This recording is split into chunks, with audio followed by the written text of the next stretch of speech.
1212, what's the podcast? 1212, what's the podcast? Episode 159 is our last episode of season 3. You feel what I'm saying? Season 3, episode 159. Season poppies. That's what we are. DJ Jerome Bacon the third. We are here. Shout out to my guy, always available. Hashtag She Wear Eddie. Good. And he's finally available. You know what I'm saying? Always we got to talk about that. Just not the past 2 weeks. Abdul, he aka was not available. Abdul, aka in the house. Okay, so we are. I'm here, baby. Abdul's in the house, literally and figuratively tonight, and I'm in the house for a little bit. Yeah, for a while. Something in the waters next month. We'll see you then. Nevertheless, no, that's a fact. Yeah, we're gonna talk about that.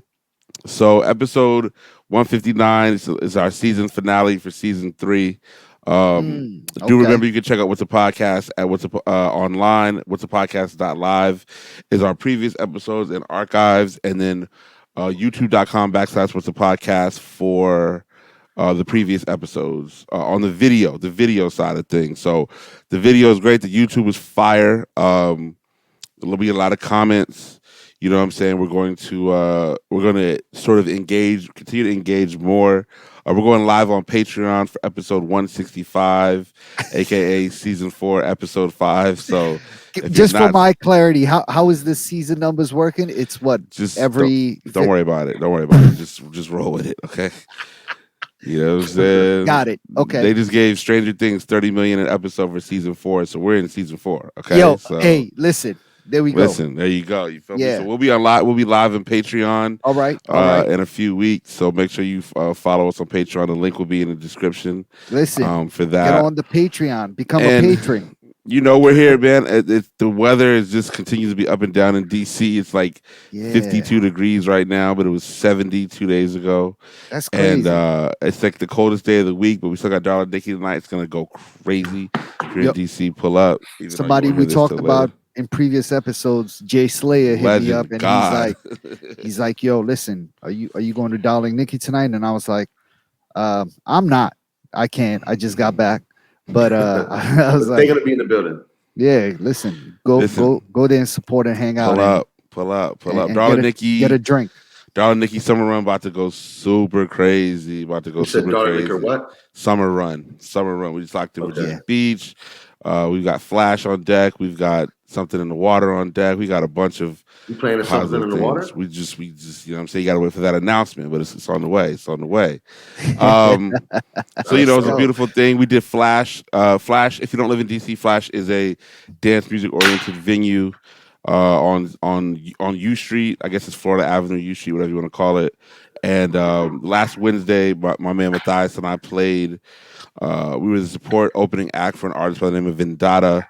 So we played from 11 to 12, and we destroyed it, man. We each had 2 CDJs and the mixer. We just worked as a tandem. It was fire. It was like DJing on vinyl again. So just getting used to that feeling of like no computer. You know what I'm saying? It looks very housey. We're dropping the photos tomorrow. The photos look amazing. Like it's really, yeah. Who's photos Vendetta again?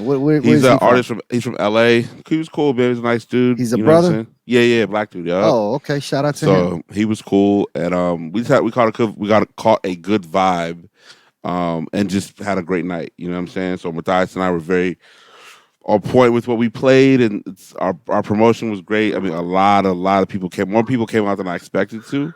And so they were willing to show us a lot of love, man. So I really, really appreciated that. So that was dope. That's really dope. Yeah, it was awesome. So we'll be at Flash. I want to say, we are at Flash May 30th with a woman named Joy T. She's an same type of situation. It's the Memorial Day Monday. So it's just us and her. So I believe it's a 4 to 9 function. So I believe it's going to be us from 4 to 6. Then she plays 6 to 8. She kind of catches that sundown steez, and then we close things up from 8 to 9. Oh, that's cool. It's good, man. Flash, you just get to play a lot of everything but hip hop and no big room house kind of stuff. So it's just like finding those edits, all that cool kid stuff that people enjoy and stuff like that. So it should be really, really fun, man. It's a good time. So it's all house music? Dance music. So it's just like that? All night long? There's a lot of that. You can run the UK stuff. You can run Baltimore stuff. You can run like your trap edits. You're just not going to run round of applause. You know what I'm saying? All of that what you just said is to Abdul. Yeah, all of that is that. Oh well, yeah. I mean, okay, yeah. So I mean, yeah. One beat, 20 genres. Yeah, commonality amongst all of those is exactly. Yeah, I mean, for us, it's just it's maneuvering through just dance music, but it could be like, you gotta, if you pull up, then you'll see we'll be able to play everything without. You be dancing to that, Rome? I don't dance. I work. What kind of dance? He said I don't dance at work. I work. Rome be in the circle house. I can't wait to see how Jerome dancing one day. You don't. I know. Why not? Because I don't dance. Come on. Cool. You don't got. I'm just that cool, man. Come on. I'm just that cool. He rather provide the music. Did you dance at your prom? I didn't go to prom. Junior year, senior year, nothing. You've never danced. No, I don't dance. You've never danced. I don't dance. My two. Is that a yes or no? You don't dance if Bella wants to dance with you. I mean, if Bella, that's different. There you go. You know what I'm saying? That's like a daddy daughter. You've never. But like, do I cut up? Have I cut up a dance floor at Love not at Love, but in the pursuit of a young lady? Absolutely not. You've never brushed up on it. I mean, yeah, of course. I went to Hampton. I just kind of stood there while she did her thing. So you haven't danced with a joint since Hampton? I don't. My knees won't allow me to do all that right now. So I just stand on the wall and let her do her thing. Yeah. All right. So so that happened. You know what I'm saying? You can stand on the wall and let her get busy. That's dancing. That's dancing. That's dancing. That's previewing in my that's book. Dancing. That's a preview. That's like, listen. That's her dancing on you. You feel this on your back. What's good? That's what that is. Tick body gal. That's dancing. Whatever you want to call it. Nevertheless, episode 159, season 3 finale. Season 3 finale. So Darla and Nikki is popping tonight. Obviously, you know what I'm saying? Abdul won't be there because Abdul just got back from New York City. Yes. Abdul, tell us about your travels in New York City. Wait, what you were there? Right? Did y'all miss each other? We missed each other probably by a day, maybe. Yeah. I don't know. Yeah. I went up on Monday. I had some friends in town from Jamaica that were up there. Just Sean Paul and them. Some light, you know what I mean? Light, some light. Grammy nominated, Grammy award winning. Sean Paul. No big deal. New album coming May 27th. Friend of the podcast alumni. Yes, podcast alumni. I mean, yeah, he was just on Breakfast Club this morning, and I listened to it. Very, very good interview. And I listened to it, and I was like, "Yo, I think our interview was better." For sure. So easy. For sure. I mean, this was it was great. I mean, he definitely didn't open up to them like he did to us. Well, I don't think they even ask those sort of questions, right? Yeah. They talk about music specifically. We talk about life. We talk about our situations. We talk about our past. And so they did as well, but it was more so along his career.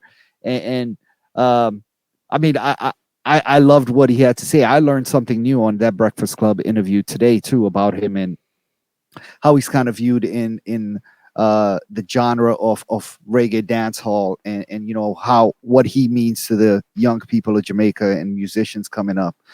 Anyway, but he was up there 2 shows in Brooklyn on Monday and Tuesday. So I dropped my kids off at school on Monday and shot up there. Picked them up from school tonight. I did. I picked them up as soon as I got back. Went straight to school and picked them up. So you went to both shows, all 4 shows? No, it was only 2 shows. Oh, I think you said 2 shows. One on Monday and one on Tuesday. And you went to both of them? I did. I went to both of them. And I was just there to hang out, man. It was, luckily I'd seen him just in Vegas a few weeks ago, but I mean, he was just up the street, right? So it was one of those things where, and I think I can say it now because this comes out on Thursday and their show actually comes out as well. But Sean was a guest on Complex's Full Size Run, which comes out tomorrow on YouTube. That's dope. So that was tight, and Dad recorded on Monday, so I went with him to that, and his brother was there. Did you lace him out with some like Paris dunks or something? Nah, listen. I think everybody. This might be one of the funniest Full Size Run episodes, and I'm not gonna give too much of it away, but Sean, as I've already known him, is a very genuine person, and man, he gave some great stories about growing up in Jamaica and what sneakers were, and and what sort of sneakers they had to wear as kids and being in a third world, and some of the same things I experienced growing up in Sierra Leone. Happy Independence Day to Sierra Leone, by the way. 51st independence, free from the colonizers, and so yeah, so happy and Independence Day. But yeah, so yeah, we just kicked it, man. Went to the show on Monday night in Brooklyn at a spot called Elsewhere. Both shows were sold out.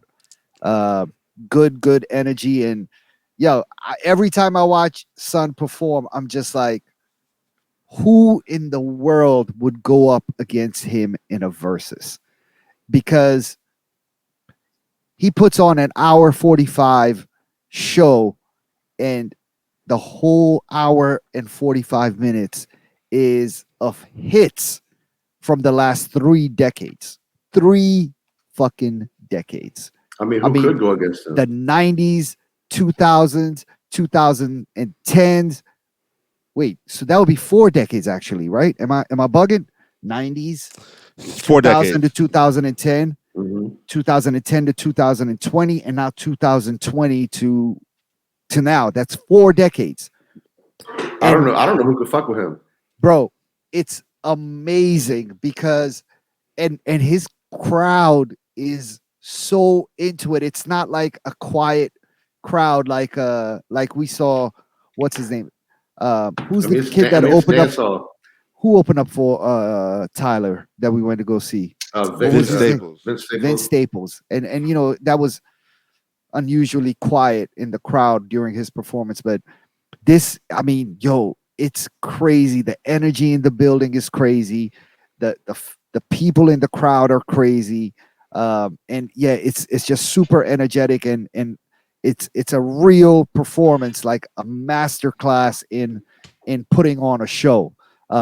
He's got a live band, he's got his DJ, he's got his brother, he's got 2 dancers, and yeah, everything is just like a well-oiled machine, man. I mean, this long in the game, he's figured it out. Yeah. So yeah, it was absolutely dope. Does he play all his hits? Bro, he plays everything from all projects. Yeah, hits, even the songs that you would think, all right, this is, you know what? I remember this. This was a great song. It was a banger to us. But if you rank it in his catalog, it's like a B-side. Wow. You know what I'm saying? I mean, even his B-sides were like bangers. Yeah. So sold out both shows. Sold out both shows. Oh, yeah. Sold out both and shows. they get lit up there. Yeah. You said in Brooklyn? In Brooklyn. It was in Elsewhere is a fire venue. Elsewhere is like a mix of U-Haul and Flash. Very dance music sort of. I mean, they'll do, they do a lot of fire stuff. Elsewhere is an amazing venue. It is amazing. What's also really funny is the owners, or one of the owners of the venue, who's this old lady. I don't know how she figured it out, but she came backstage and had recently found out that she's related to Sean. Just a regular old white lady. Her husband must have been black because she came with her kids, and her son looked like he was biracial. So I don't know if it's through that, but she's one of the owners of Elsewhere. So she came and she met Sean and his brother, and of course, they're super gracious and nice dudes, man. So, but it was just dope to see everything and everybody there. I saw somebody who used to come to DC fairly often. Shout out to and rest in peace to our guy Matt Highgrade. Max Glazier was there on Tuesday for the last show. And so we talked about Patty Boom Boom and his days coming down here to DJ at those spots. And he was talking about Jay Biz, of course, friend of the show. And he's like, yo, I talked to, what's the kid who used to work at the bar? I'm like, Jay Biz. He's like, Jay Biz. He's like, Jay Biz still hits him up. It's like, yo, I want you to come down. And yeah, so it was good to catch up with him. And of course, as soon as he said, J-Biz hits him up. I already know the conversation, how we all know how J-Biz talks, right? Yeah. So I was like, I already had it in my head. I was like, I already know how my guy's giving it up. So shout out to J-Biz, shout out to Max Glazier. But yeah, New York was fun, man. I went to lunch with my friend, my older brother, Will Whitney. Used to own Nom de Guerre and worked at Nike and sneakers and stuff, and legend Stussy Union. See if he got more pieces. See if he got more pieces laying around, man. He has nothing, bro. Nom de Guerre was the illest. If you never made it to Nom de Guerre, it was like it was like a military meets streetwear. I mean, like 06, 07 though. This was a while ago. I think it was like 05, 06, 07. Yeah, those times, man. Illest all over print hoodie. I think it said Nom de Guerre in Arabic. It was like Arabic or something like that. Oh my god, sick. Fire. Yeah, and Will is just such a good person, man. And so it was good to see him. I haven't seen him in shit before the pandemic. So we linked up. He came and picked me up and took me to lunch, and we hung out. And yeah, it was just all around a good trip. It was a good getaway, man. I needed, sometimes you got to be in New York for more than a day, and to really just get a chance to see a lot of people and hang out and do things. The weather could have been a little bit better, but did it rain? It did. It rained yesterday evening. The one thing that I dislike about New York now is you can't find that $120 a night hotel in like the Lower East Side, like it used to be like 10 years ago. Yeah, you can find that really affordable hotel. That's not happening. Yeah, everything is $200 or more, man. Like, it's ridiculous. It's absolutely ridiculous. Well, they got making up to do from being shut down for the past 2 years, also. Yeah, but still, like, it's tough, man. Even on the app, you couldn't find anything. I'm level 67 on. That's a big level. Or I mean, you're not up there yet. You start at 1. So that's pretty big. And it's not like a level every time you don't go up every time you book a room. It's like it goes by the number of nights. Yeah, I think. Maybe I don't know. I think more than that. No. Because Rome's definitely stayed on hotel tonight more 67 nights. Tell me about every time I go somewhere I use hotel tonight. Right, you definitely stay more than 67 nights. Okay. But that sounds tight. I mean, New York with Sean Paul is always a good time and to see the family. And I mean, sometimes you take it too far. You know what I'm saying? And it lands you, in the house literally. So we'll see. I'm back home. I'm happy to see my family. I came back. You on punishment? You in a doghouse? No, come on. Never. My wife is probably the most understanding wife on the planet, and shout out to her, man. Thank you. Yeah. But I was happy to see my kids. My wife. Actually, Sean's gonna be down here tomorrow, so I'm gonna link up with him again while he's here. Does he have a show here tomorrow? He doesn't. He has some interviews. He's here just for the day. He comes in the morning, does some things, some press and stuff, and then flies out of here tomorrow afternoon or evening or something along those lines. So, shout out to Trinidad James, man. Trinidad James, after the Complex show was done, and shout out to Brendan and Matt and those guys. But Trinidad James was like, yo, I'm trying to come by the show. And I was like, yeah, come on through. And sure enough, I thought he was bullshit, but nah, he pulled up at Dolo and he was like, yo, what do I need to do? And I was like, came outside and got him, and he had a ball, man. Enjoyed the show and hung out and kicked it, and then he's like, I'm out. I was like, yo, thanks for coming through. It was good to see him just and hang out. And of course he has a pivotal role on the Full Size Run team. So yeah, all in all, man, it was a good few days. And shout out to Matt and Brendan as well from Full Size Run. Those are my guys. So yeah, we had a good time, man. Oh yeah. What did you do up in New York, Jerome? Did you DJ up there? Yeah, I DJed in New York early. And you stayed a couple days after that? Nah, not a couple, just the day. Yeah. But I got up there early, I DJed early, and then I had the day to just like move around, which was very exciting for me. And what'd you do? ARD? No, I went to the Nets game. Oh, wow. That was good. Game 3, they lost. I went to that game. That's that's random, but maybe not. I mean, everything is everything. You know what I mean? So we made Did you it work. Go all day, pulled up in the truck right on the sidewalk and left it there? No, I didn't see. I was in front of the Qatar. They did that at Mets games too? I don't know. I was in front of the Qatar Airlines entrance. He might have done that in front of the American Express entrance.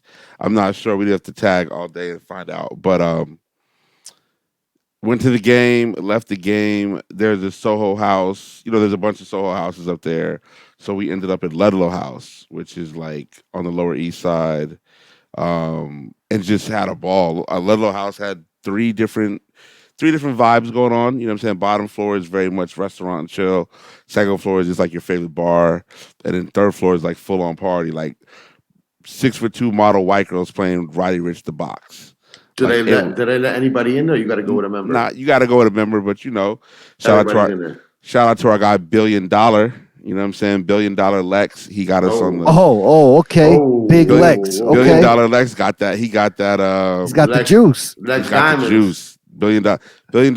If you guys make sure you guys follow $1 billion Lex. $1 billion Lex had on a 6-figure AP on his IG last week. It was It was disgusting. I was like, man, how much did it cost? When he told me how much it cost, you were sick. I threw up. Thought about robbing him. Nah, that's my man. I would never do that. But I'm just saying. I thought about robbing him. But $1 billion pulled up, man. Yeah. You know what I'm saying? He just made it happen for us, bro. It was incredible.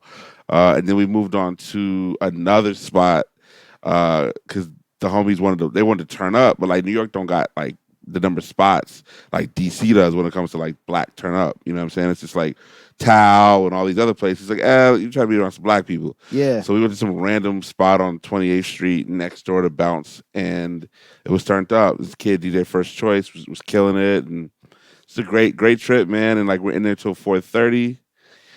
I got back to the room at 5. I packed. I then got my stuff together and got on the train at 6 o'clock. Oh my God! Right back in DC. Wow. No sleep. Well, you slept on the train.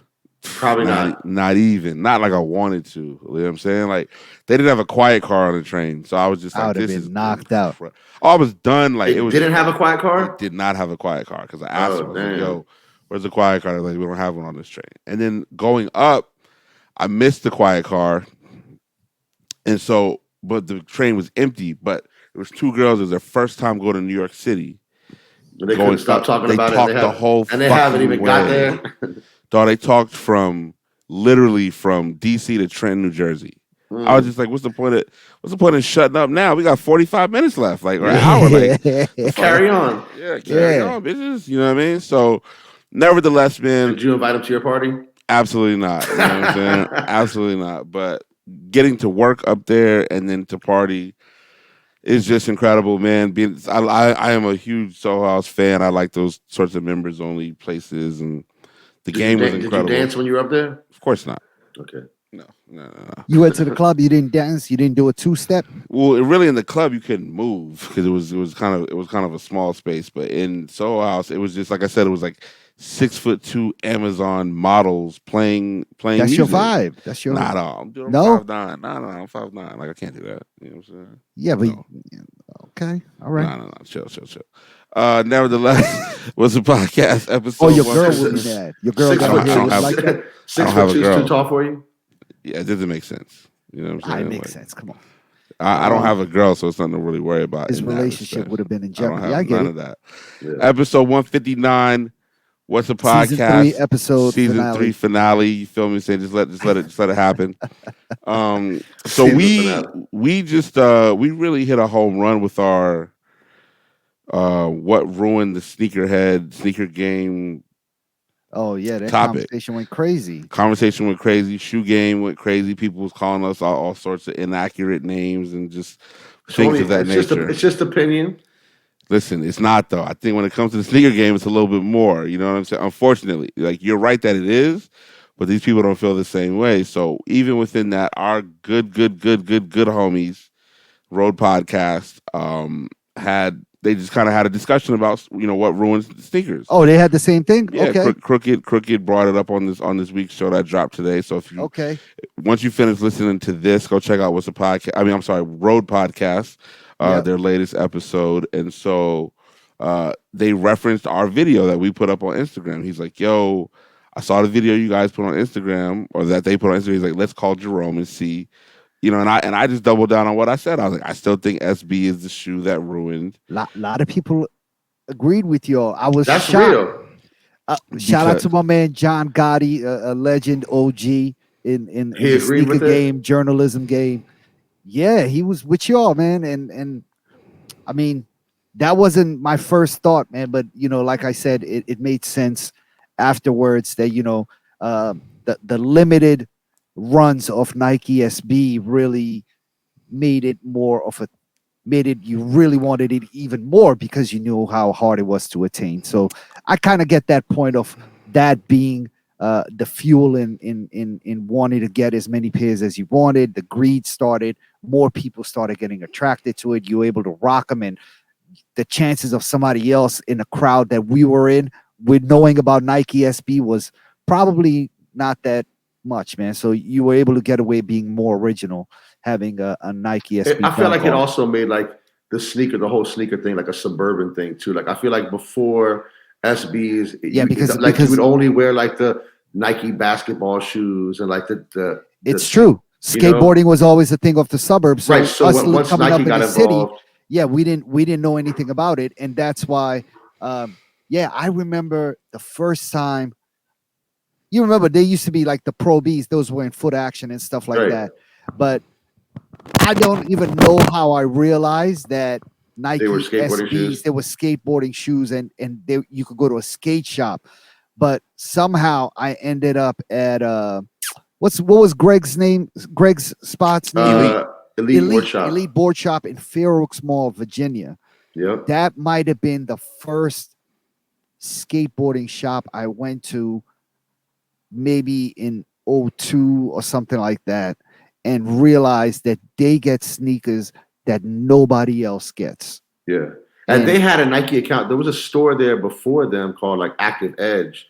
And Greg used to work there. And they had like a Jordan account and like a Nike account already. So that's how he got the SB account. Yeah, because there were skate shops that actually got Jordans as well. Yeah, yep. That was a thing as well, because I mean, even if you look at old skate videos, I've referenced Police Academy for so many times on here, as well as being a moment in my life when I saw Air Jordan 1s for the first time, and all those skater kids were wearing Jordans, right? So I think it was sort of a natural thing for skate shops to get retros in and things like that. Maybe not all of them, but certain ones they definitely did.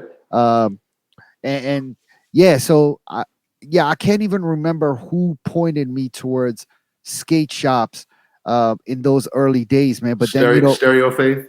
Nah, I didn't even know Steve at the time. Steve might have been in Atlanta. I don't know. But that from then I figured out Pit Crew, and there was the spot I used to Kinetic in Delaware, the spot in Richmond, yeah, and then Dominion Skateboards. Dominion, yeah. Then I killed them. There was the spot in Upper Marlboro that also had a SB account. So those sort of places, man. Just but you're right. It wasn't a urban inner city thing. It was more so started out in the suburbs. Nah, I disagree. No, I'm not saying skateboarding was not an urban city thing. I'm saying, but the people that were into sneakers was more of like an urban thing. No, I'm saying specifically that. I mean, even like check it out. Fair Oaks Mall is in the suburbs of Washington D.C. It's in Fair Oaks, Virginia. Yeah, but let's say like Supreme is in Manhattan. Right? You're right. So I'm talking about for me, like for me. There was no skate shops in the city. I had to drive 45 minutes. There was a skate shop in DC. In DC, there was a bunch. Yes, there was a skate shop. There was a skate. You know where Nando's is downtown now? Yeah. That used to be a skate shop. Right next to 18th Street Lounge? No. 7th Street near the. Oh, yeah, but that was like the skate shop that skaters didn't go to. It was, I mean, they carried Nike. Did they have sneakers? They had an SB sneakers. account? They had a whole wall where I remember that store very clearly that they carried Nikes in there. What was it called? It was called I forget something. The name of it, but it was like something like skate, wake, and snow. Like they had like wakeboards. I don't know. And shit. But they had Nikes in there. I vividly remember buying some. I think they did have a Nike account. Yeah. So, but nevertheless, I think that everybody's experience, because when you listen to the clip, one of the guys speaking, Jamie, I think he just had a different experience than I did. You know what I'm saying? Yeah. And for what were they saying? They crushed it. Jordan 11s, Concord, stuff like that. Like, they're talking about like 10, like the big riots, like 12 years ago or something like that. For me, I don't feel like that Jordan 11 ruined the sneaker game. I think that for me, just listen to the clip, number one, so y'all can hear the context. I'm gonna listen to the podcast. And then I think for me, I think nobody can ever say that outside of maybe the first Yeezys, the first couple pairs of Yeezys, that there wasn't the Nike Yeezys. The Nike Yeezys, that there weren't bigger shoes that helped ruin sneaker culture than the Dunks, right? The pigeons that caused literal physical riots. Mm-hmm. The first Tiffany's. Are you saying that because there was a riot, that was a bad thing? I guess it is. I'm just saying. No, I'm just saying the attention from people who weren't interested in either skating or really had a love for sneakers. Yeah. Thus turns it into a business, as they say. Now these are assets. These aren't just something you show off to your homies and you're on like your Nike Talk circle jerk. It's like I can make a ridiculous amount of money off of Tiffany's, off of Diamonds, and off of Heineken's. Yeah. And let's not even talk Paris, right? Yeah. Just being honest, like there's been no other shoes, in my opinion, and I've been paying attention for a minute now, that have caused that kind of fanfare outside of Yeezys. But you wouldn't have really got the Yeezy fanfare, in my opinion, if you didn't go through Pigeon, Heineken, and everything. I mean, and we can even talk denim dunks, the first denim dunks with the red bottoms. You bring up a good point, because I think you're right. The Yeezys, I think, was an entry point for a lot of people outside of the sneaker community. Yes. Because it was related to Kanye, who was a really, really big deal at the time. And so even if you weren't into sneakers, you were like, oh, shit, I fuck with Kanye, and I really want this Kanye shoe. So it opened it up to so many other people who, you're right. That was a good point. That was a pivotal time. Yo, Eddie, who was your man in New York, the skater kid who put the mustard and ketchup all over the Pigeon Dunks? Oh, my man Drew. He had the Pigeon Dunks, and he was so sick of people wanting them or asking him about it. He just like fucking iced them out. Ketchup and mustard. And he like went viral, the picture. So maybe he might have been responsible for ruining it too, because as much as his stance was, I don't want anybody to talk to me about this shoe. He wrote like "fuck the game" on the sole, and like put like ketchup and mustard all over him. Where is young Drew at today? Drew lives in Long Beach, California. Oh, okay. Yeah, chilling. Right. I mean, it's just, again, shout out to Road Podcast for it's their latest episode. Just give them a listen when you can. I'm gonna check it out. The homies are very much tapped into the community, into the culture. And of course, shout out to the shoe game. And that conversation we started actually came from a post that they had made about asking that same sort of question. Listen, the shoe game, they have a fanatical listenership, viewership, fandom, followership. It was World War III in those comments. You know what I mean? I was just like, yo. They were trying to come at my guys. Listen, I'm like, dog, you need full context. They tried to assassinate me, God, like Malcolm on the balcony. Assassinate my character. You know what I'm saying? Like, they were coming for you. Fuck them. I think once I spelt it out a little bit, and I came in a little bit late. I wish I'd seen it the day it was posted. I think if I had made my comment a day earlier, it would have saved a lot of the but that's just our opinion. So that's true. I mean, so it doesn't matter what you think. That's what we think. Yeah, and I think at first I was really shocked you all said Nike SB. I think it says it in my eyes. I was like, what? But then it made sense to me. Yeah, I think that, but now even thinking more. So how about like for your personal experience? Like you've always been into shoes, but did your shit like take off even more when SBs came out, and like the hunt went even crazier? The hunt did go crazier. You know what I mean? Because like before, like I think back to it now. Even for you, because you've already had thousands of pair of shoes before SBs came out. Yeah. But when SBs dropped in that whole like hunt and search and like everything, because you knew they were out there. Like before, you had to hunt and search, and you didn't know if you were going to find nothing. Yeah, and before that, if I needed to travel to like Philly or places like that, I could go during the day and go to Joseph's in Philly and some places in Delaware and all these other spots. I'd go during the day and literally walk in and be like, oh, yo, you all have these in an 8.5 or 9.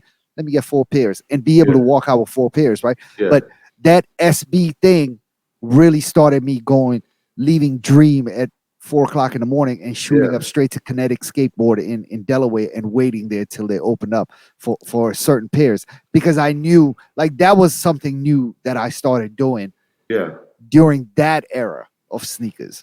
But once you had the plug, it became much easier, right? So like Dominion, I would drive the Dominion after my 2:00 class on a Tuesday. Yeah. You know what I'm saying? Because those kids just disliked Nike. They were just they didn't care. To the core. What's retail? All right, here's retail. I'd grease their pockets, or I'd go buy them a pizza from New York Deli. You're like, I want all of them.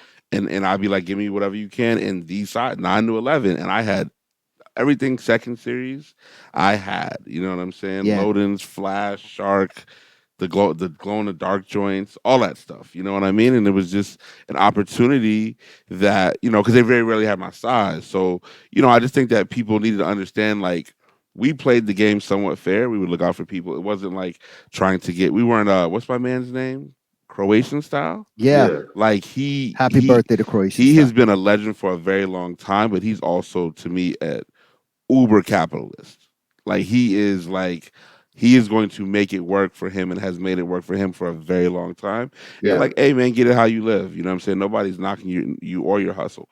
Yeah. But the purest kid who can't get them for whatever reason, who can't work the channels like he's able to, might have a different opinion than I just laid out. You know what I'm saying? Yeah. So, nevertheless, Road Podcast, give them a listen. Those are the homies.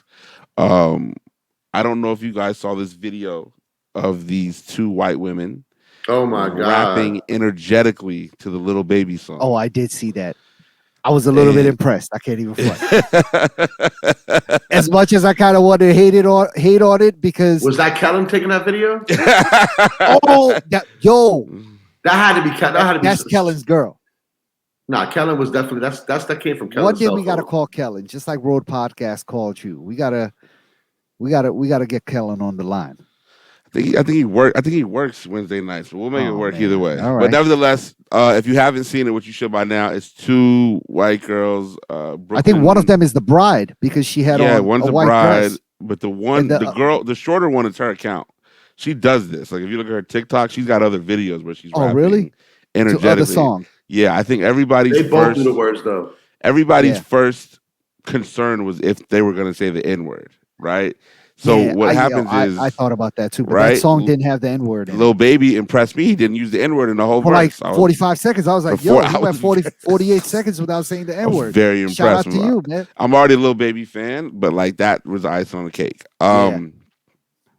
Little Baby killed it. Yeah, he killed it. Shorty so killed then it. I can't it. even be mad at her. So I saw a lot of people who were celebrating it. Then you get the people who are like the Dr. Umar memes and stuff like that coming in, like Twitter. There was a lot of like, is she invited to the cookout? They were like, a lot of that. Hate, man. A lot of that.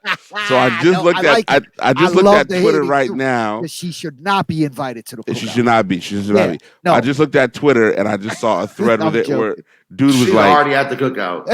That's she's not at the cookout. Yo, she's not the cookout. Yo, there's 1 million of her in Arizona. I promise you, they don't want to come to the cookout. They don't even care. Yeah, whenever y'all want to go, please let me know. I'm good on everything. I'm good. Whenever y'all want to go, just let me know. I don't want to go. But so the hating comments were saying what?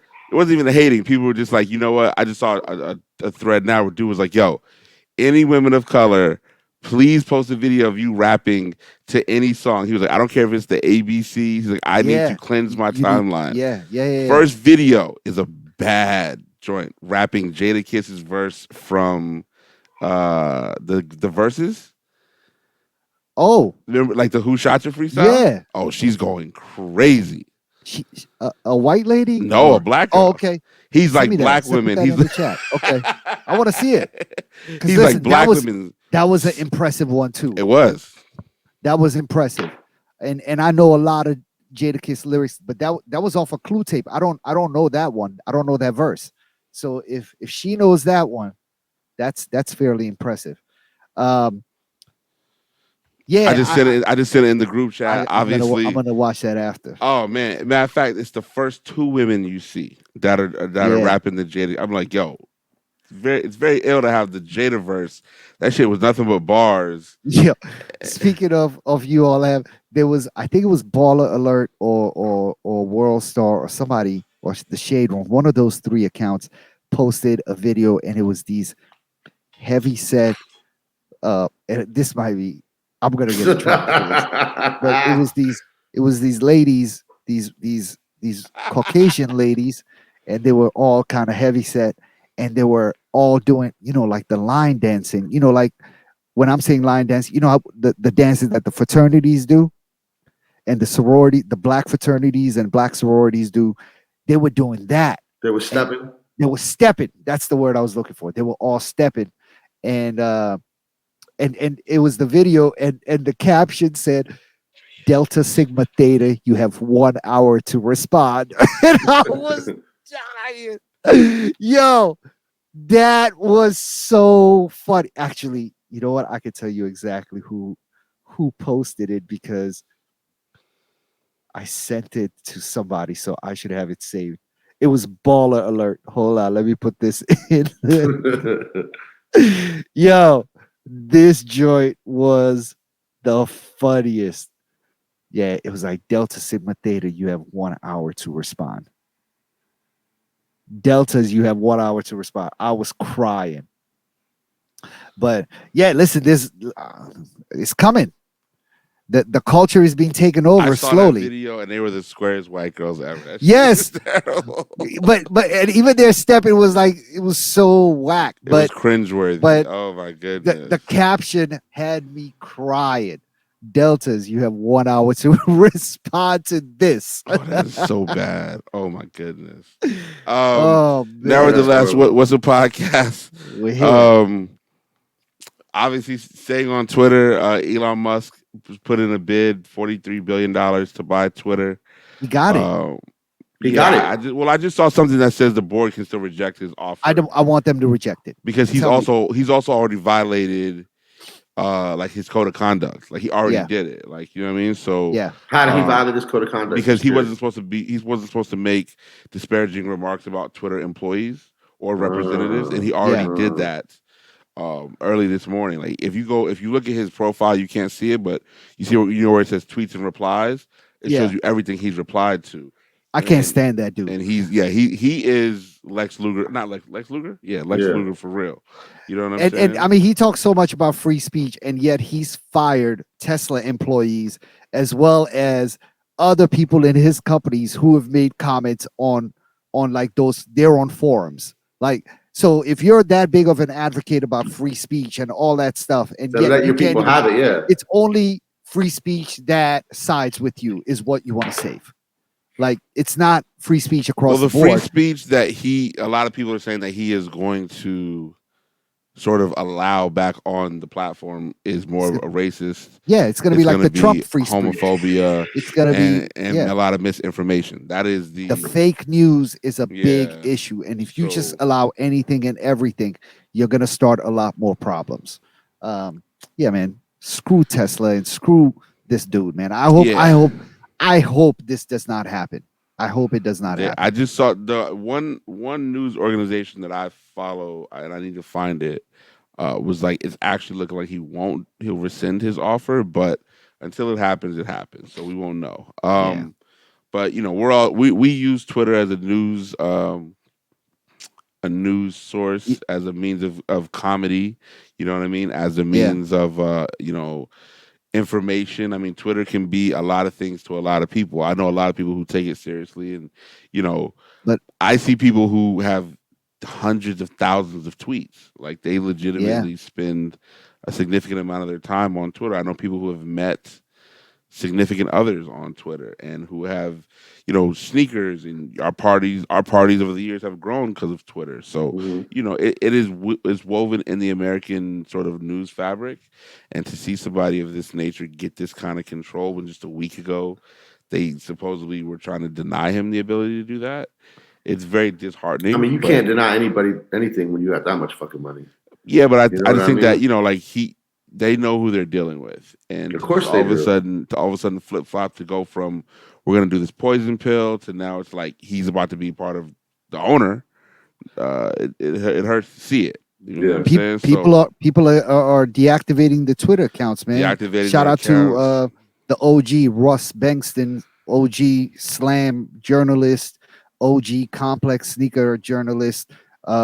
He was so sickened by dude. He got off Twitter, and I mean, Russ posted a lot on Twitter. His Twitter was really a lot more active than, say, his Instagram. That was his form of expressing himself, and he's off. He's off, got off, blue check and everything. Like he just got out of there. So it's a lot of people like that. What are y'all gonna do if he buys it? I never was super active on Twitter, and you were talking about hundreds and thousands of tweets. I actually installed some sort of program that deleted all my tweets after like a few days or something like that, like 100 days or something like that. I don't remember what it was, but there was something on there that I just went back and scrubbed everything. Like if you want to see my old tweets from 2009 or 2008, you're going to have to go to the National Archives to go get that shit, man. And I wasn't saying anything crazy, but I just did not want that sort of blueprint of what I was saying 15 years ago even out there. Yeah, you don't want to be accessible. And I never said anything crazy. I was never super active on Twitter to begin with. Yeah. But it was just one of those things where I just, at some point, I was like, yo, you just try to see I never had a Twitter. If I could clean some of this up. Twitter to me is just, it's a good information source. There's comedy on there. I think Black Twitter is one of the best things to ever happen. I read on it more than I actually post. Yeah, but I think Black Twitter. I was at Nike Talk. Yeah, I mean, I think like Black Twitter it goes to show the power of people when you somewhat organize. Like Black people can give their collective opinion on something, and then it can just turn into a social phenomenon. So even like the term woke doesn't mean started as a Black Twitter term. It's on some you guys seen "Don't Be a Menace to South Central" when you're drinking in the hood? Yeah, hell yeah. So remember his name's Chris. I forget his name, and he's like, "Excuse me, sister, can you please tap that white girl behind you?" Remember that dude? My milk of magnesia. Exactly. Yeah. So that's like fake woke, right? Or like, you know what I mean? And so terms like that are what, and now woke is like the biggest. Like it's like a cuss word now. You know what I mean? So, nevertheless, man, if you're in the comments, let us know what you're gonna do with your Twitter. Keep us posted. I think the number one album in the country for this season 3 finale is Pusha T. Has to Almost be. Dry. Has to be. Before we get into that, man, we want to give a big shout out to Thank You Gallery, Virginia Beach. It just opened a couple days ago. Okay. Those are the homies. Yeah. I was actually in Virginia Beach last week. Yeah, that's Dodie. It's Dodie, Eric, and the rest of the crew. They basically Thank You Gallery is their retail and coffee space, along with the art gallery space that just opened last week, and it's very inspiring, very dope. You know what I'm saying? They carry some brands in there. They got some brain dead stuff. They got a lot of just really good brands in there. So if you're in the Virginia Beach area, you should check it out. I'll be there next weekend. Okay. You know what I'm saying? I got a DJ Saturday night, and then I'll be there Memorial Day weekend, Friday, Saturday, DJing again. I went to the Commonwealth Virginia Beach store for the first time while I was there, right when I was about to leave Virginia Beach. I stopped by there on my way out. Beautiful store, man. I'd never seen it before, and just that area, that new shopping area that the store is, and it's right across the street from the Nike store. Yeah, Nike store just opened not too long ago. December. That's dope. Yeah, it's super tight. Yeah, so the store looks nice, and I missed Larry by about 15 minutes, but I talked to him on the phone, and yeah, I met the kids working in there. Yeah, it was nice. Shout out to VA, but yeah, Pusha T has just been on an incredible media tour. I mean, I've never seen. My man's got to be tired. Like he's been on every single but he's earned his #1 album. Yeah, he has a tour that lifts off shortly. I believe that we called it and saying that he doesn't have a date on his first leg of the tour. Yeah, because he's performing at Something in the Water. Well, we didn't even know about that. But we still called it though. We still called it. We made a prediction about Something in the Water might happen as well, his performance. But yeah, man. Listen, we posed the question. I was like, "Yo, what's up with them not having a date for DC or Be More?" And he was like, "Listen, bro, it's coming. It's coming. Phase 2. So look out. Be More DC. The guy's is gonna be on tour in these cities, man. I'm gonna be going. I might go to both. I think you have to buy tickets for both, don't you? Yeah. I mean, it would make sense. No, but I'm saying I think the ticket isn't the ticket for like the weekend pass or something like that. Oh, you're talking about for Something in the Water. About Something in the Water. Oh, you talking about Pusha's concert? Yeah, no, I think along with that, he said he has DC tour dates. Yeah. What do you think he's gonna perform at? You think Anthem? Anthem will be fantastic. That's a big venue, and it would be super tight. But it's not big like by Verizon Center though. It's not Verizon Center, but it's bigger than 930. Yeah. That would be perfect actually. Yeah. Yeah, I would love to go see him at Anthem, man. He would fucking control that crowd. Yeah. And Anthem would be tight. Yeah. I think he's too big for 930. No. Or he's way too big for 930. That's what I'm saying. Like or Fillmore. Now, Fillmore 930 are kind of about the same. That's what I'm saying. So where would he go? It would have to be Anthem or Anthem's perfect. I mean, if he gets the proper opening acts, you could do like 10, 15,000 at Anthem, right? How big is that? Six. Yeah, like 5 or 6. 6,000. Okay, all right. That's a lot though. For Pusha, that's a great crowd. I mean, you got to understand that, like, he's not giving you all these poppy dance singles and shit like that. That's gonna be dark. That's a hip hop show. Yeah, it's a hip hop show. So. You know what I'm saying? Like you figure, like I think he can sell that out so easily. He's gonna have. He should do multiple days here at the. I mean, I have people coming from Baltimore, people coming from Richmond. You know what I mean? Like if he has the show in Baltimore as well as DC, then maybe he just does one in DC. Yeah. If he just does DC, then he can do multiple days. You know what I'm saying? Like you don't want to shoot yourself in the foot. But it's all about having good opening acts that have a pull as well. I mean, who's been opening up for him on tour? He hasn't. What's a podcast? Yet. Yeah, What's a podcast could do it. You know what I'm saying? We can open up for you, Push. We can make it work. You feel me? Yeah, we'll crack some jokes. Maybe you make some fun of some people in the audience. Might get slapped, maybe. Yeah, whip up some white. You never know. Whip up some white. whip up some white. Yeah. But shout out to Pusha for that #1 album. It's very good. The album is excellent, man. Yeah, it's good. I like it. He put on a strong show. The whole album's out now? Yeah, the whole album's been out since Friday. Yeah. Okay. Bro, honestly, this year, as far I can't speak on what's to come, but he's got the best album out that I've heard. And maybe I haven't heard a whole lot of music, but to me, this might be the best album out for the year. We still got a whole 6-7 months left, but still. I'm calling it now. It might be it. Yeah, we'll see. DC, by the time you hear this, it'll be Thursday. So Tuesday, Pharrell took to Instagram to announce that Something in the Water Festival is here in DC on the mall. The tickets are what they are. You know what I'm saying? I mean, I saw a $200, $300 option. Wait, where is the show going to be? On the mall. Oh, it's on the mall. Yeah, on Independence Avenue. On Independence Avenue, yeah. Wait, I can't think of where Independence Avenue even hits the mall. I don't think it does. That's what I'm saying. Yeah. Independence Avenue is up there by the Hirshhorn.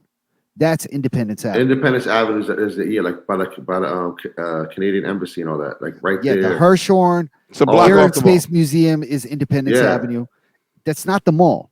Yeah. Air and Space. What's behind Air and Space? Isn't that the mall? Yeah. That's but that's like two blocks away though. That's not Independence Avenue though. Air and Space sits right there, where Hirshhorn and Air and Space are kind of across the street from each other, right? Yeah. Yes. Kind of. They're on the same street. Same street. Yeah. But that's Independence Avenue. Yeah. So it's not really the mall. Are you going to have it on Independence Avenue? They're going to have it on Independence Avenue. It's on Independence Avenue. So they're going to shut down that street. Yeah. Yeah. So that's not the mall then. It's not the mall. It's on. This is DC talk for outsiders, guys. If you look at the flyer, the address, the location says Independence Avenue. Right. Listen, for me, it's all the same. I'm not tripping. Yeah, I get it. It's in the vicinity of the mall, but the mall is actually where we went for the Million Man March. How do you regulate people coming in and out? I was just thinking that. That as well. I kind of don't want to buy a ticket right now because I could just go stand on the side and watch the whole show. But I think obviously they have a lot of shows down there, so they're gonna hire a company that's on Independence Avenue. They're gonna take whatever experience they have from throwing shows on the mall, I'm sure, and they're going to find a way to have it properly. People getting in. People are going to get in, of course, but the crazy part about it is a lot of people who are here in DC who know some people here and there, who feel everybody's like, I don't know if I'm buying ticket because tickets start at $300. Wait, 300. Gen Pop starts at 300. But that's a 3-day joint though. Yeah, it's $100 a day. I see. That's a 3-day. So you like even if you don't make 2 out of 3, you still there. You know what I mean? Yeah, and it's not the same.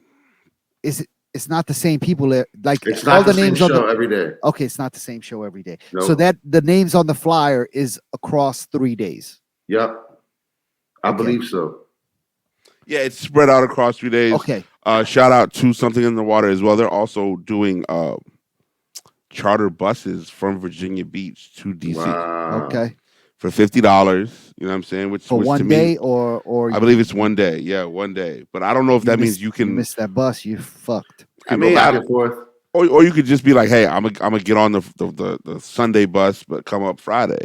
You know what I'm saying? It just depends. It's tough on your body to ride 4 hours, walk around a festival for 8 hours, and then jump back on a bus. Yeah, that's tough. Yeah, that's tough on your body, bro. But maybe not if you're 20 years old. That's a light work. That is true. When you're 19, 18, come on, you can do anything. I was Superman. They do that 3 days in a row. Yo, listen, I did that. I was the one in my life. Yeah. I still try to do that when I go to New York and pay the price for like 2 days after. You know what I mean? This was my actual first time going to New York in a long time where I actually spent the night because I was known to just drive up there at the crack of dawn and then do my thing, hang out with Clark, go to a party, bounce out at 2:30 in the morning, get back here at 6:30, take my kids to school, go to do my normal shit, and then go to sleep that night. Like I still did that right before the pandemic. So pandemic I'd get scars, I'd have a pie with me for the ride home. Like, I'll go to the club, go to a party, do what I gotta do, and then come home, leave out of there around 2:30, 3 o'clock in the morning. I was doing that regular. That was my everyday thing. Like not every trip I went to New York, it was along those lines. Yeah. But so I mean, obviously we'll see. I know of one party right now that's gonna be insane. Oh my god, it's gonna be so crazy. I want to that has to do with Something in the Water. It's going on during that weekend. Are we good? We're good? Yeah, we're good. We're good. All right, we're on the list. We're good. We're on the list. Yeah. So I think the true test of the list is can we get the 5 day? Can we get the $550 pass? I need three of them. Joint. I need 3 VIP joints. What's good? Bro, there's people attached. Big Dave already put in an ask. Like, we're gonna need more than 3. He's already like, yo, I'm holding you to this. Like, there's people already asking that we need to take care of them. I'm like, yo, I'm not even good yet. Right. Listen, I'm like, we gotta. Where are you? We gotta let. I'd hate to be Dre the Mayor right now. His phone's probably on fire. Can push. Come on. I've ticket. I've gone in another direction. You know what I'm saying? I got a couple other people. Do you want to announce it on the air? We can't announce. No. It's a secret. Right. Yeah. I want to hear this. We gotta end this podcast in 12 minutes. So we're gonna Yeah, I want to hear about this, man, because we're gonna we got to figure it out. We got to get on this show. I need all access. I want all access, man. I want the rinky dink Gen Pop. I'm too old for that. Yeah, I'm trying to take my kid. You know what I mean? So like, because I believe transportation for that weekend is gonna be bikes. You want to take Bella there? Kids are free up to a certain age as well. Oh, really? Yeah, Tom said Felix is free. So I don't know if that's like 10 and under. Maybe I can pass Nadia off. You just have to carry Bella in that joint. Bella still be 9 though. Bella still be 9. I'm gonna carry her in there. You said 10 and under? I think I need to look, but Tom said Felix is free. So yeah. I mean, listen, my kids will be free then too. I'm gonna pass my 9-year-old off as 2.5. She's big for 7. You know, she's big for 5. Put him in a stroller and cover that shit up. You put him in a stroller, you dirty. Just cover that joint up with a blanket, like a light blanket. The stroller honestly was a super cheat code back in the day when I was just a new dad. I don't know if I told you guys this story when the World Basketball Festival came to DC in 2012. We went to it. I think it might have been our first day out, taking my eldest Sophia out. So my wife and I were like, yo, we should go do something. I was like, yo, there's this Nike thing happening at the Armory, the Stadium Armory in Southeast. You want to go? She's like, all right, sure. It was our first time going out, man. First or second time. It was like May. She was like, our daughter was a baby. I put her in the carrier. And I tell you, we walked up to that joint with no tickets. Literally had no hookups. I walked up. I had my kid in a carrier, and I was like talking to the woman out front, and because you needed a ticket to get in, I was like, Auntie, honestly, we don't have anything. This is our first time out the house with this kid. We're just trying to get out there and see what's going on. She's like, oh my goodness. Oh, nah, come on in, baby. She let us in. We got on the court. Like, I mean, I have a picture with Carmelo Anthony and my daughter in my hand. Like I was on the court with all the players. It was insane. I have some pictures from that. I got to pull that up. But yeah, that's you can get away with anything when you have a baby in your arm. If you look at the graphic that I just posted in the What's a Podcast chat. Let me look at it. Speaking of Twitter and speaking of Elon Musk and speaking of Pusha T, it all came together in one Pusha T retweet. Elon Musk. No. Elon Musk writes a tweet. Elon Musk writes a tweet where he says, "Next, I'm buying Coca-Cola to put the cocaine back in." Pusha T reposts it and puts the eyes. Yo, that's amazing. This is the cover art for this week's podcast. Okay, yeah, done deal. This is it. Oh my God. Beautiful. I mean, this dude is just amazing. Trolling the world at this point, man. I hope he doesn't. I mean, he's so rich, man. He's an asshole, is what he is. He's so rich. Oh, that is the most incredible repost ever. Season 3 finale. We got to speed through it. I got to go to work soon. Yeah. Oh, we didn't even talk. Let's just real quick. Joe Freshgoods, man. I mean, shout out to the homie. I don't even know what New Balance 9060s are. I'll be honest. I don't think I've ever heard of this model before, and maybe rightfully so, because it looks like it's a new model that just put out maybe 3 years ago or something like that. But it's been quiet for it, man. But he just introduced. He's got a new colorway coming off the 9060 in a couple of weeks. Pink with the brown. I gotta look at it, man. I think he just combined his two collabs, his 2002, the first one that he did in Chicago, which was the pink colorway. I think he used that and freaked it with the brown, the khaki and blue colorway 990s that just came out recently. I think he combined those two colorways, but this one might be my favorite one. I gotta see what this 9060 model looks like, but you haven't seen them yet? No, I've never seen a 9060 in person, but from the picture, I'm a big fan. The blue one? No, what blue one? What are you talking about? The blue one was a 990. I'm talking about this 9060. No, it's khaki and pink. The Joe Freshgoods one. Yeah. Yeah. So what blue one are you talking about? I just saw this one on. I just googled the 960s. Oh, the 90s. Oh, you're saying the navy blue colorway. Yeah. I'd never seen that before. I've only seen it on the internet. Yeah, that shit. I just looked it up just when. You probably saw the same picture I saw. Yeah. No, I'm talking about. I think Joe combined his two collabs and made this one, the colorways from his two collabs. I think he used the khaki from the 990 that he had come out with the pink from his 2002 from 2019. And I think he you know, on first glance, it looks like it's a khaki and pink colorway, which I'm looking at. Yeah, I'm not a fan of these, to be honest. I don't like this navy colorway you just sent me. I just don't like the laces, but the shoes though. Yeah, I don't like the laces either. But yo, I think he might have hit a home run with these, man. I'm a big fan. Did, that silhouette's dope. Listen, we got a like from our local New Balance representative on the last episode. You know what I'm saying? We're not going to call him out, but I think we put him in. I think I put his reply. Who you talking about? Oh, the homie?